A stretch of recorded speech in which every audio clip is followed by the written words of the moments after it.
합니다. 22절의 말씀부터 함께 합독하겠습니다.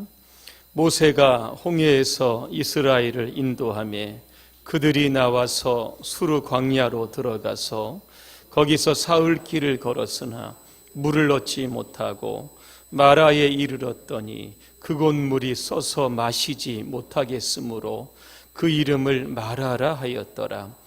백성이 모세에게 원망하여 이르되 우리가 무엇을 마실까 하매 모세가 여호와께 부르짖었더니 여호와께서 그에게 한 나무를 가리키시니 그가 물에 던지니 물이 달게 되었더라. 거기서 여호와께서 그들을 위하여 법도와 율례를 정하시고 그들을 시험하실세 이르시되 너희가 너희 하나님 나 여호와의 말을 들어 순종하고 내가 보기에 의를 행하며 내 계명에 귀를 기울이며 내 모든 규례를 지키면 내가 애굽 사람에게 내린 모든 질병 중 하나도 너희에게 내리지 아니하리니 나는 너희를 치료하는 여호와임이라. 그들이 엘림에 이르니 거기에 물샘 열둘과 종려나무 이른 구루가 있는지라. 거기서 그들이 그물 곁에 장막을 지니라. 아멘. 치료하시는 하나님이라는 주제로 말씀을 드리겠습니다. 올해 우리 교회의 표를 여러분 잘 아실 겁니다. 영원이 잘 되고 범사가 잘 되고 그 다음은 뭐죠? 강건한 성도입니다. 영원히 잘 되는 것, 강건한 성도가 되는 것은 서로 맞물려 있습니다. 나무는 뿌리와 줄기와 잎으로 구성이 됩니다.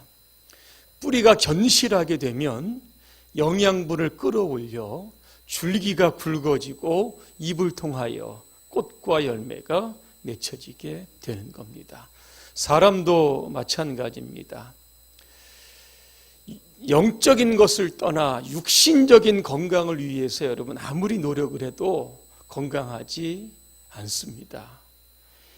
영적으로 건강해야 따라오는 것이 바로 육적인 건강입니다. 잠언 17장 22절입니다.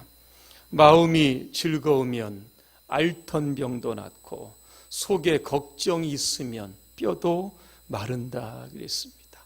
육체와 마음과 우리의 영혼이 이게 즐거워야 전인적인 건강을 이룰 수 있게 되는 겁니다. 여러분입니까? 건강에 자신 있으십니까? 이것도 아니고 저것도 아니면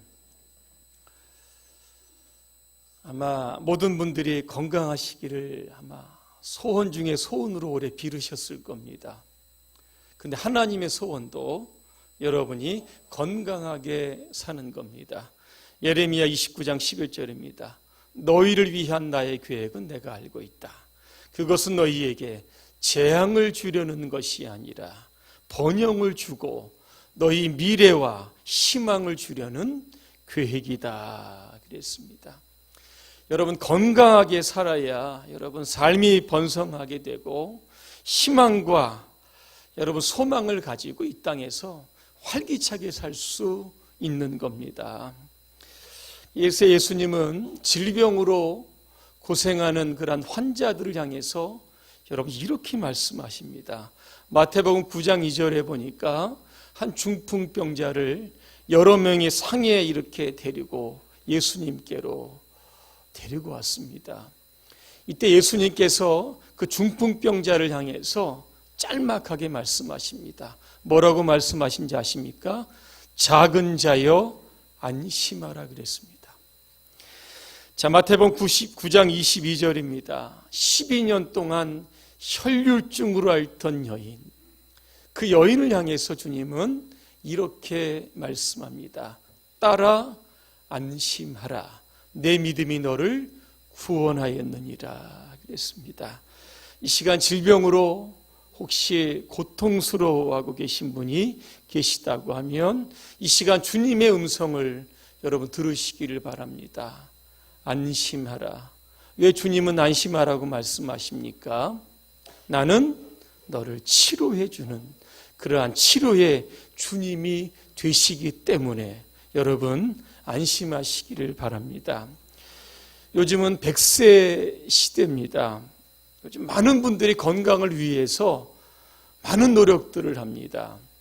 헬스장에도 다니시기도 하고 다이어트 식품 이거 드시기도 하고 걷기도 하고 산책하기도 하고 자전거를 타시는 분들도 있습니다. 저도 시간이 나면 앞산에 자주 올라갑니다. 근데 우리가 건강하게 사는 것만큼 문제가 있습니다. 이게 뭐냐면 유병 기간이 늘어났다는 겁니다. 그래서 노인이 되면 보통 10년에서 15년 정도는 질병과 같이 이게 살아야 되는 겁니다. 그 일이 얼마나 힘들겠습니까? 자, 그렇다고 하면 우리가 100세 동안 건강하게 살 수 있는 방법이 오늘 본문에 제시되어 있습니다. 질병을 예방하는 방법도 오늘 본문에 제시되어 있습니다. 다른 교회에서는 안 가르쳐 주는 건데 제가 오늘 여러분 꼭 가르쳐 드리겠습니다. 자, 출애굽한 이스라엘 백성들 홍해를 건넙니다. 어디로 들어갑니까? 수르 광야로 들어갑니다. 메마른 사막으로 가는데 이게 물이 없는 겁니다. 사흘길을 걸었는데 마라라고 하는 곳에 도착해서 물을 먹으려고 하니까 물이 쓴 겁니다. 백성은 모세를 원망하고 모세는 하나님께 부르짖어 기도합니다. 그때 하나님께서 한 나무를 가리키십니다. 그때 모세가 그 나무를 물에 던졌습니다. 그랬더니 쓴 물이 단물로 바뀌었다 그랬습니다. 그리고 나서 하나님께서 하셨던 말씀을 주목해야 합니다. 오늘 26절의 말씀을 제가 공동 번역으로 한번 읽어드립니다.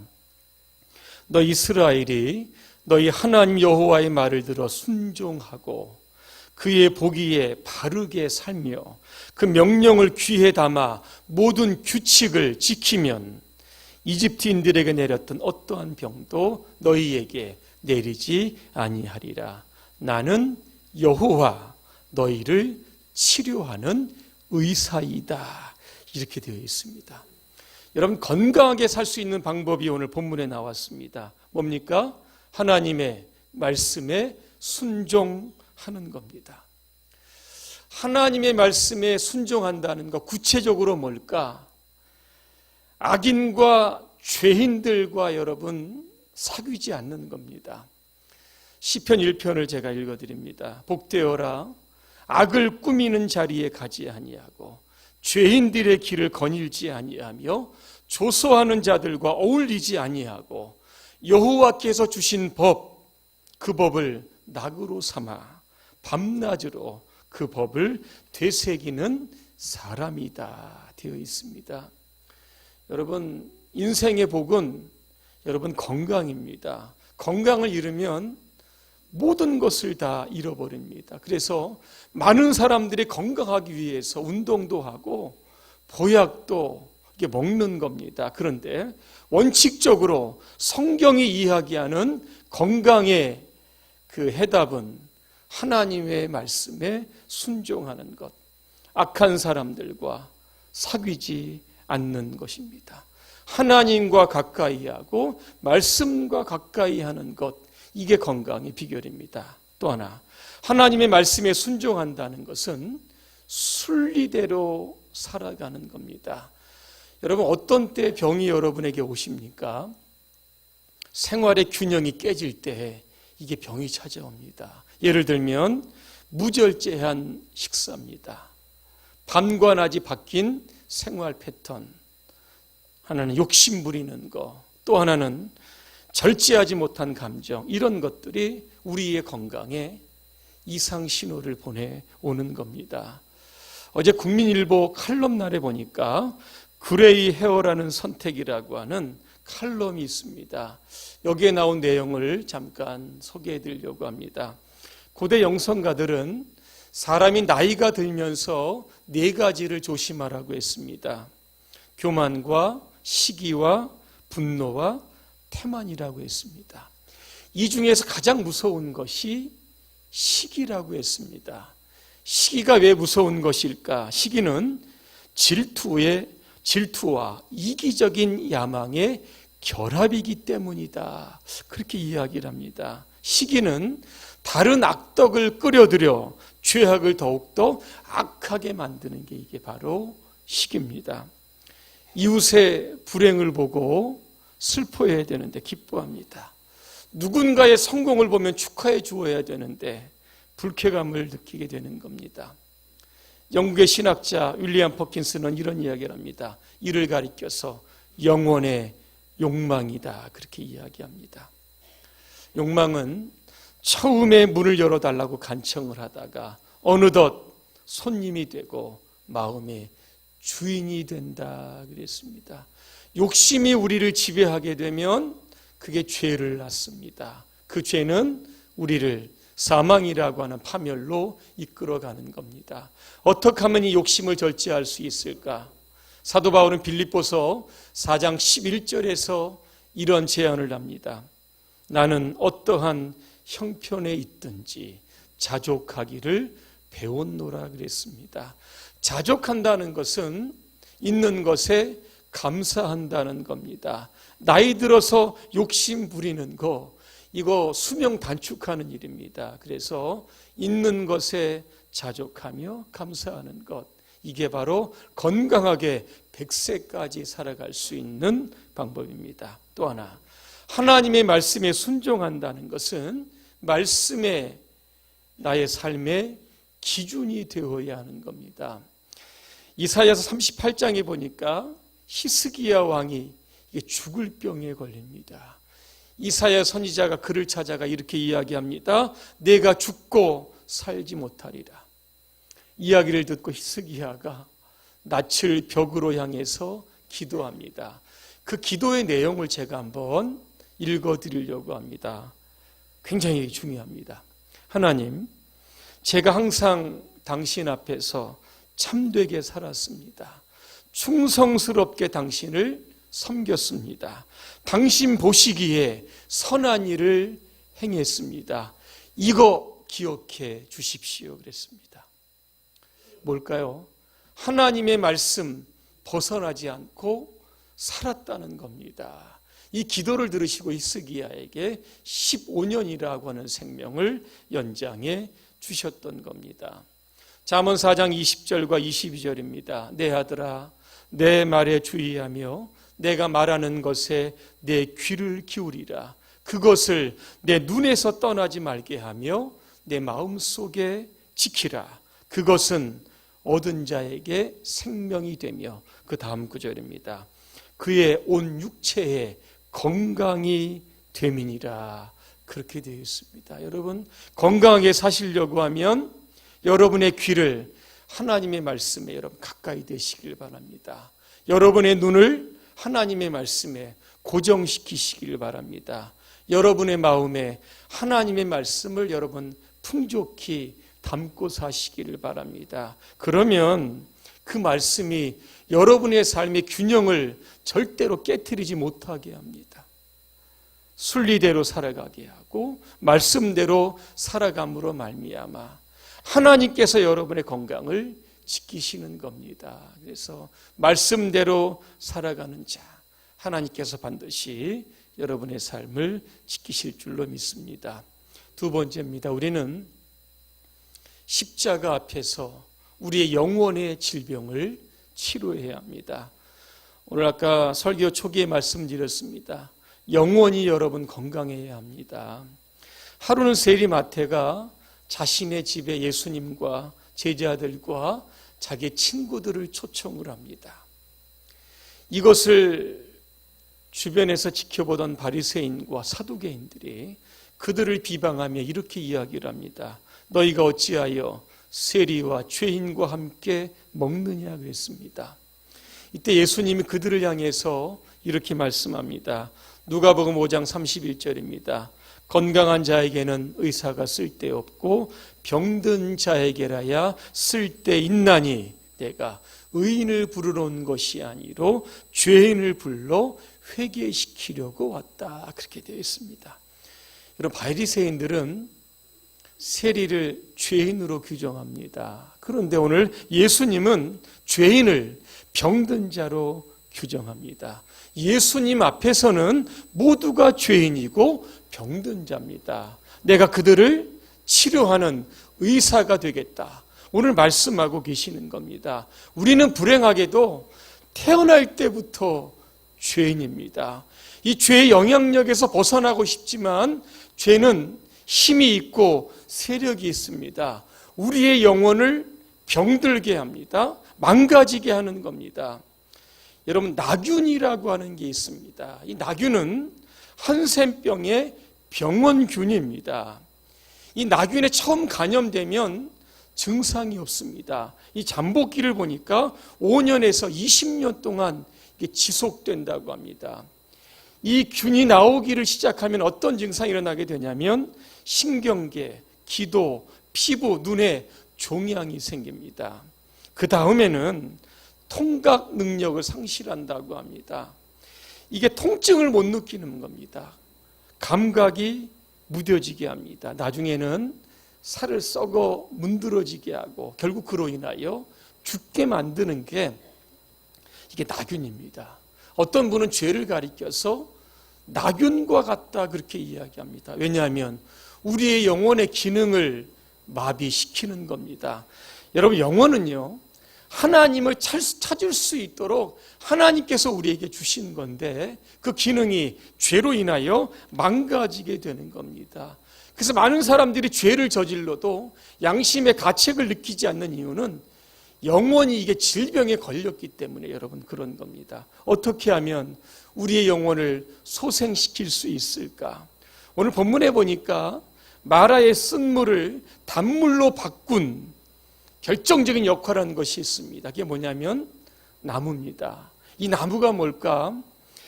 엘프 핑크라고 하는 성경학자는 나무에 대해서 이렇게 이야기를 합니다. 나는 이 나뭇가지에서 십자가를 보았다. 그렇게 이야기를 합니다. 베드로전서 2장 24절입니다. 그분은 우리 죄를 당신 몸에 친히 지시고 십자가에 달리셔서 우리로 하여금 죄의 권세에서 벗어나 올바르게 살게 하셨습니다. 그분이 매맞고 상처를 입으신 덕택으로 여러분의 상처는 나았습니다. 이렇게 이야기를 합니다. 영혼의 질병 치료하는 것은 바로 십자가입니다. 우리는 십자가 앞에서 우리의 죄인됨을 고백해야 하는 겁니다. 여러분, 엔돌핀이라고 하는 단어 들어보셨을 겁니다. 사람이 굉장히 즐거우면 우리 몸에 이 엔돌핀이 생성이 된다고 합니다. 그러면 이 암을 억제하고 통증을 치료하는 역할을 하는 게 바로 엔돌핀이라고 합니다. 그런데 이 엔돌핀보다 4,000배나 효과가 있는 호르몬이 있다고 합니다. 이게 뭐냐면 다이돌핀이라고 합니다. 이건 언제 생기느냐 봤더니요, 눈물이 흐르거나 굉장한 감동을 받았을 때 이게 인체에서 나오는 호르몬이 바로 이 다이돌신입니다. 여러분은 언제 우시고 언제 큰 감동을 받으십니까? 저는 십자가 앞에 설 때입니다. 십자가를 이렇게 쳐다보고 있으면 가슴이 먹먹해지고 눈시울이 뜨거워집니다. 그 이유는 나를 위하여 나의 죄 때문에 십자가에 달리신 예수 그리스도를 생각하기 때문입니다. 그분의 죽으심으로 말미암아 내가 이제 하나님의 자녀가 되었구나라고 하는 감동이 밀려오게 되면 나도 모르게 찬양이 나오게 되는 겁니다. 찬송가 410장 2절을 제가 한번 읽어드리려고 합니다. 주 십자가 지심으로 날 구원해 주셨으며 주 예수님 고난받아 이 평화 누리로다.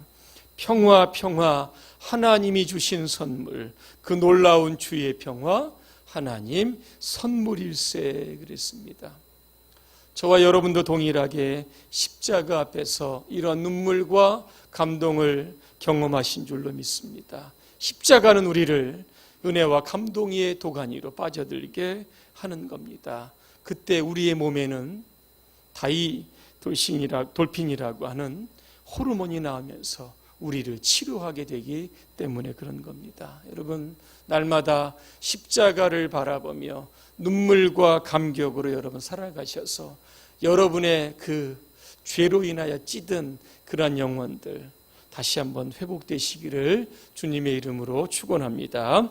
마지막 세 번째입니다. 우리는 예수님의 이름으로 질병을 꾸짖어야 합니다. 복음서에 보면 질병의 원인들이 많이 나옵니다. 그 중에 하나가 뭐냐면 마귀와 귀신 때문에 우리에게 질병이 찾아옵니다. 사도행전 10장 38절입니다. 하나님이 나사렛 예수에게 성령과 능력을 기름 붓듯 하셨음에 그가 두루 다니시며 선한 일을 행하시고, 그 다음 구절입니다. 마귀에게 눌린 모든 사람을 고치셨으니, 이렇게 되어 있습니다. 마귀에게 눌렸다라고 하는 것은 마귀가 죄와 질병으로 우리를 지금 장악하고 있다는 겁니다. 복음서에 보니까 예수님께 수많은 병자들을 고쳐주셨는데 병자들의 배후를 보니까 바로 마귀가 있다라고 하는 사실입니다. 자, 마가복음 1장 23절입니다. 마침 그들의 회당에 더러운 귀신 들린 사람이 있었다 그랬습니다. 마가복음 5장 1절과 2절입니다. 예수께서 바다 건너편 거라사인 지방에 이르러 배에서 나오심에, 그 다음입니다. 곧 더러운 귀신 들린 사람이 나왔다 그랬습니다. 마가복음 7장 25절입니다. 이에 더러운 귀신 들린 어린 딸을 둔 여자가, 성경 찾아보니까 이게 어린 딸이 병자입니다. 누가복음 13장 11절입니다. 18해 동안이나 귀신 들려 앓으며 꼬부라져 조금도 펴지 못하는 한 여자가 있더라 그랬습니다.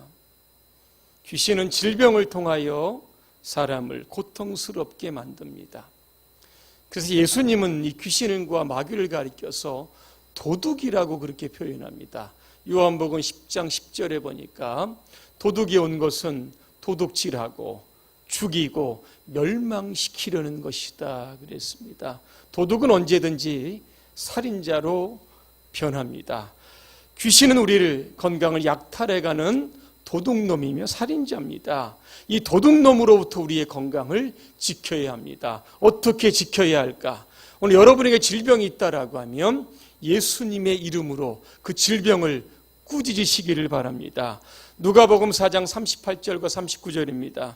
예수께서 일어나 회당에서 나가사 시몬의 집에 들어가시니 시몬의 장모가 중한 열병을 앓고 있는지라 사람들이 그를 위하여 예수께 구하니, 39절입니다.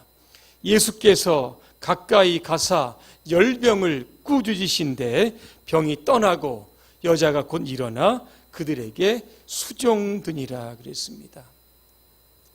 이런 마태복음 21장 19절을 제가 다시 한번 읽어드립니다. 길가에서 한 무화과 나무를 보시고 그리로 가사 잎사귀밖에 아무것도 찾지 못하시고 나무에게 이르시되 이제부터 영원토록 내가 열매를 맺지 못하리라 하시니 무화과 나무가 곧 마른지라 그렇게 되어 있습니다. 질병은 생명의 근원체입니다. 예수의 이름으로 꾸짖게 되면 그 질병의 근원이 마르게 되어 있는 겁니다. 한 목사님이 계셨습니다. 겨울이 올 쯤 되면 걱정이 있습니다. 독감 때문에 그렇습니다.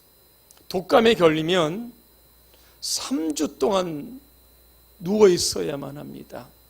그 해도 역시 독감이 찾아왔습니다. 독감으로 방에 누워 있으면서 목사님이 이런 생각을 합니다.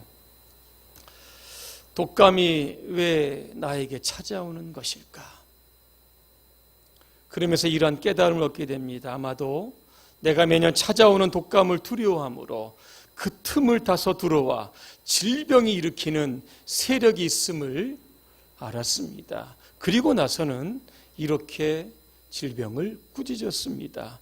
예수님의 이름으로 명하노니 독감을 일으키는 귀신은 내게서 떠나갈지어다.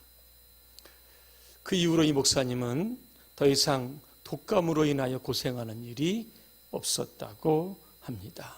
이제부터 오늘 여러분 안에 있는 모든 질병, 고혈압이 있는 분도 있을 거고, 디스크로 인한 고통, 당뇨로 인한 고통, 이런 병들이 여러분이 있다고 하면 묵인하지 마시고, 원래부터 그런데, 내 몸이 약해서 그런데, 유전적으로 그런데, 여러분 이렇게 생각하지 마시길 바랍니다. 질병은 꾸짖어야 합니다. 그러면 질병은 떠나가게 되어 있습니다. 여러분의 생애에 오늘부터 이제 예수님의 이름으로 질병을 꾸짖으시길 바랍니다. 저는 자주 어디를 가든지 아픈 데가 있으면 예수님의 이름으로 그 질병을 자주 꾸짖습니다. 몸에 여러 가지 아픈 곳이 있지만 꾸짖을 때마다 하나님께서 고쳐주시고 또 새 힘을 얻는 그러한 치유의 경험을 저도 많이 했던 적이 있습니다. 결론입니다. 27절입니다. 그들의 엘림에 이르니 거기에 물샘 열들과 종려나무 이른 구루가 있는지라. 거기서 그들이 그 물 곁에 장막을 치니라 그랬습니다. 여기 엘림은요, 마라에서 남쪽으로 약 10km 정도 떨어진 곳에 있습니다. 지금도 그곳은 풍성한 물과 쉴만한 그늘이 있어서 많은 사람들이 그곳을 이용하는 쉼터라고 합니다. 오늘 왜 엘림이라고 하는 말씀이 나왔을까? 마라 다음에 엘림입니다. 이것은요, 하나님께서 여러분의 영혼을 치료하시고 육신을 치료하시게 되면 환경에도 치료의 역사가 일어난다는 겁니다. 사막의 엘림, 여러분 가당한 일입니까? 그러나 하나님께서 그렇게 해 주시겠다는 겁니다. 엘림의 오아시스에서 여러분 평생 동안 건강하게 살아가시라고 하나님께서 이 환경의 축복을 해 주시는 겁니다. 올 한해 하나님의 말씀에 순종하시기를 바랍니다. 날마다 십자가 앞에서 여러분의 영혼을 치료하시기를 바랍니다. 예수님의 이름으로 오늘부터 여러분 질병을 꾸짖으시기를 바랍니다. 오늘 다음 주부터는 내가 지난주 설교 듣고 모든 질병을 치료해 주셨다라고 하는 그러한 간증들이 오늘 우리 교회 안에 풍성하게 되시기를 주님의 이름으로 축원합니다. 기도하겠습니다. 은혜로우신 하나님, 질병은 타협의 대상이 아니라 꾸짖음의 대상이 되게 하심을 감사합니다. 어디가 아프든지 예수님의 이름으로 꾸짖게 하시고 치료하시는 하나님, 치료하는 광선을 비추시는 그 하나님의 능력을 입어 우리가 살아가는 동안 건강하게 장수할 수 있도록 우리 모두를 축복하옵소서. 예수님의 이름으로 기도합니다. 아멘.